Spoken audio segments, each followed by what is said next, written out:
How you doing, everyone? It's Kevin. I'm back with another video. We're working on the Runaway camper, and I'm trying to better this camper each time I do something. So today I'm going to be working on the I got the AC/DC inverter. I put it in last year, and actually it works great. I don't have anything bad to say about it. I just above the AC DC inverter, if you watch the video, there was a space at the top of the inverter. I want to try to cover that, and I want to put a switchboard in there. I want to put 4 switches in there. One for everything that I'm running in my camper. One will actually run the fan and the light. That's 2 on that one. One runs the TV. One runs the charging unit for charging your cell phones and that type of stuff, and then one will be for an outside light you haven't seen yet.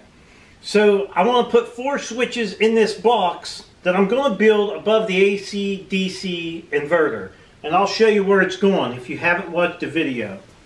Now right here is the box that we put in last year, this box here, and above it you got this big ugly clump of stuff up in here. So what I want to do is I want to build a box above this. I want to cover all this up so it looks better. You ain't seeing all that wiring and the fuses and everything. And then each switch will run each thing in my camper. Like one will run this, one will run the TV, and then one will run all the lights and the fan on the ceiling. And the reason why I want to do that is because I came out here one day and my battery was dead. And it hadn't been on charge for a long time, and I didn't have the camper plugged in. So that's the reason why I want to put switches on them, and as I need them I can turn them on or turn them off, just so I can save on that electric or the 12-volt battery. Okay, this is all I'm going to be working with. I picked up a piece of sheet metal here. I was thinking about doing diamond plate, but I don't know if you've seen the price of diamond plate today. It's pretty expensive. So this is actually a 6x24 piece of 22 gauge steel. And we're going to try to use this to build that box above there. First I picked up some little screws that we're going to be needing to put this together with. So there's basically just this and that, and we're going to do a little paint and primer on it. We should have a nice little switchboard here. There'll be actually a cover to hide the wires, plus a little switchboard. Now the first thing I'm going to do is try to get a measurement on this metal, what I'm going to need for this. And I want to try to go to the wall, which is going to be a little tough, but I think we'll be okay. So we're at 9 and say 5/8. 9 and 5/8. And then this piece here is about 3.5. 9 and 5/8 by 3.5. And we don't want to go much, we don't want to totally close this thing all the way off, because this thing has to breathe, but we'll also get air down through here too. So I might just go up a little bit off of this machine so it leaves me a tiny little gap on the bottom here, maybe a 1/2 inch or maybe a 1/4 inch gap. That way air can still get down through these vents up here. This does have a blower, but the blower is actually on the bottom. Probably just sucks air from here and blows it out the bottom. So I'm going to leave it up about a 1/4 inch. So we'll go, it'll be a little less than a 1/4, we'll say 3 inches. So we need 3 by 9 and 5/8 by 3.5. Now I got this old brake. I've had this thing for years. One nice thing about it, if you're using sheet metal, it's not something you use a lot of, but if you're going to bend some sheet metal or whatever, this is definitely a nice tool to have. Now what I'm going to do now is I'm going to go ahead and just mark these where I want this bent.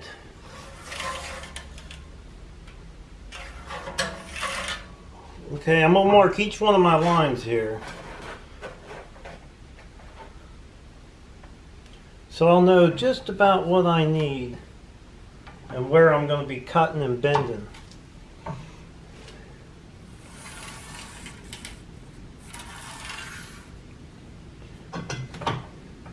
Like I said, this is not a tool you'd use a lot of, but when you do use it, it definitely comes in handy. Okay, so this line here this is what I want to cut off. I don't want this piece here. So I'm going to take this over there and go ahead and cut it off. I'm just going to use a set of 10 snips. It's either a set of 10 snips or I use a cutoff wheel, and I think the 10 snips may cut that okay. Well, it turns out that I had to use a 4-inch grinder to cut it anyhow. Using the 10 snips was just a little too tough. I wanted to get as best cut as straight as I could. So I'm just going to make sure there's no burrs on this thing. I'm going to just clean the edge up real good. I got some pretty crazy cuts to do because I'm trying to get this thing all bent in a box almost so it stays in there better and tighter. So I got a big square to cut out here because we've got the trim board on the Runaway that goes through here, and then I have a wire right here in this corner. So I'm going to go ahead and get this thing bent up and cut. There's no use you sitting here watching me do this. So it takes me a long time. So I'm going to go ahead and get this thing bent and cut, and I'll show it to you when I get done.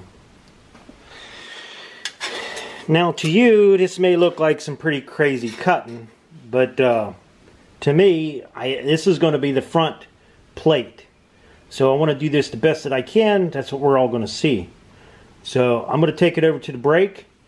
This one here will be bent out that way. This one will be bent back. This one will be bent back, and that one will be bent back. So we're going to go ahead and stick this in the brake.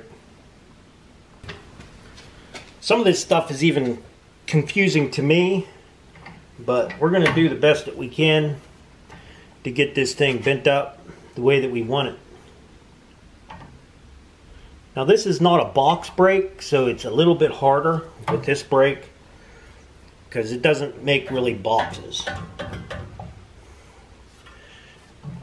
We want to try to get them as square as we possibly can. Let's see. Do this one next. See, if I put that right on the edge of the brake, it should bend up around the edge there. I want to get it in there pretty straight, though.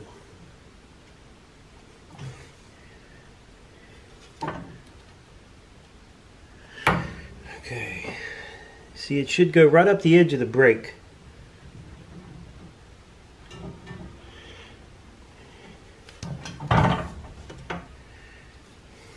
It's looking better.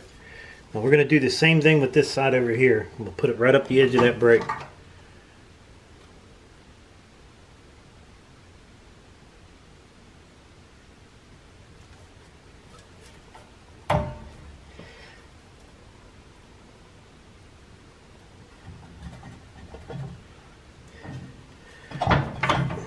Okay, it's starting to look like the front plate now. That's what we're going to see right there. So now I got to do this side. So I'm going to have to take it to the other side of the brake. I have to put it on this side.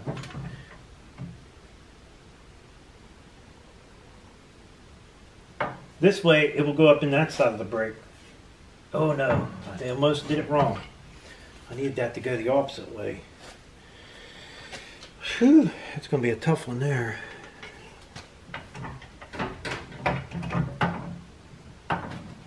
We'll do it on this side. See if it'll work here. What I'm going to have to do is I'm going to have to mark that and then bend that out, because I want to make sure it's straight.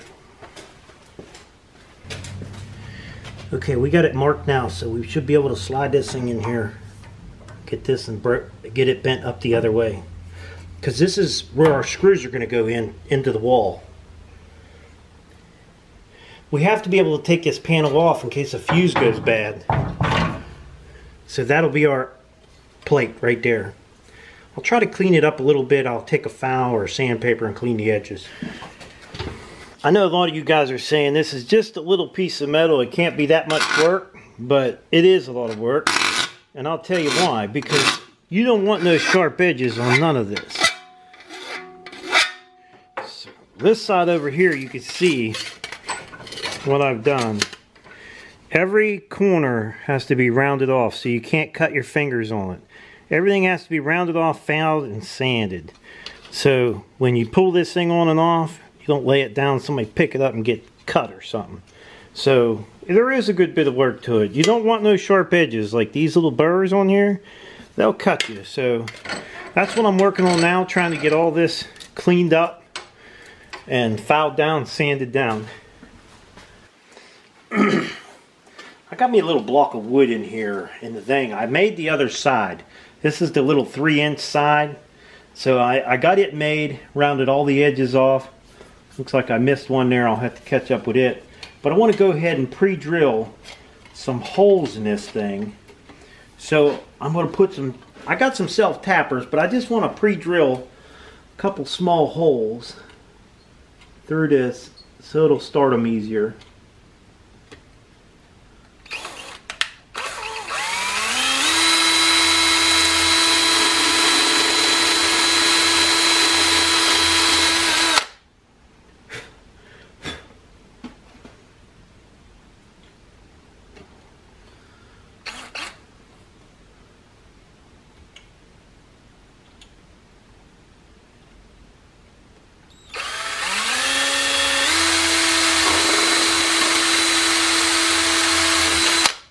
Now we'll take a couple self-tappers and put down in these.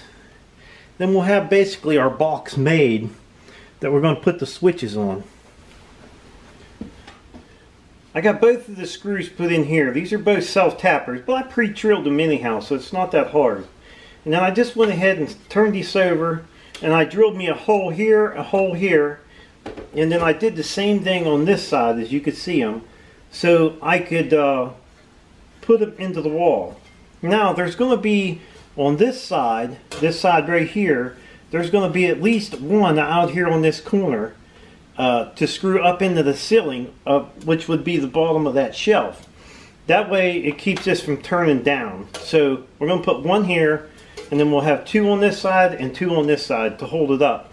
And then if I ever want to take this panel out, I just take these 2 screws and these 2 screws. I could pull the panel out and change fuses if I need to. Now this little panel will be able to put, I'll be able to put 6, I have 6 fuses in there, so I'll be able to put 6 switches on here for 6 different things. But I'm only going to put 4 because that's all I'm using right now. So I'm going to go ahead, I marked them out at 1 inch apart. I'm going to go ahead and just give them a little tap, center tap.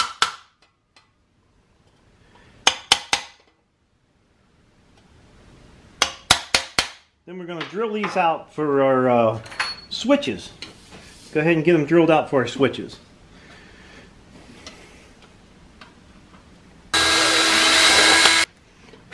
So that's where our switches are going to go. We're going to do 4 switches.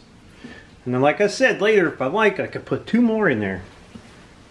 Now I got 4 switches in there. I'll still be able to put 2 more over here later on if I want to add on. So now our box is done. Everything's, what we're going to do is we're going to try it in the camper, make sure it fits good, and then we're going to take it all back apart, take the switches out of it, primer it, paint it, then we're going to put it in and get it wired up. Alright, as you can see, we got it all painted up. We're going to go ahead and start putting our switches back in. And then we're going to go ahead and get it mounted into the camper. I think this is going to be pretty nice for the camper. Like I said, I don't know exactly how long it was before my battery actually went dead. It might have been a few days and then the battery went dead. And I figured if I can turn these things on and off, I could, it would be a lot nicer if I could turn them on and off. That way my battery don't go dead. So if I need a TV, I'll turn the TV on, whatever I need. It'll help me save on that battery. Well, I already got all the wires wired up here to put it in with. I extended all my wires and put the right connectors on them that I need to hook these switches up. And this, right up in there, is where we wanted that thing to go, just to cover all the wires and to make it nice so we don't have to see all them old dead wires up in there. So I'm going to go ahead and wire this up. It's really tight in here. I don't have much room. I'm going to go ahead and get it screwed into place and get it wired up. Okay, we got everything wired up now. All we gotta do is tuck our wires in up in here and get our bolts put in the side. Which I was gonna try something else here. Well, we'll just throw these back in. We just screw it back together now. I got it all wired up, and we'll try it out and see how it works.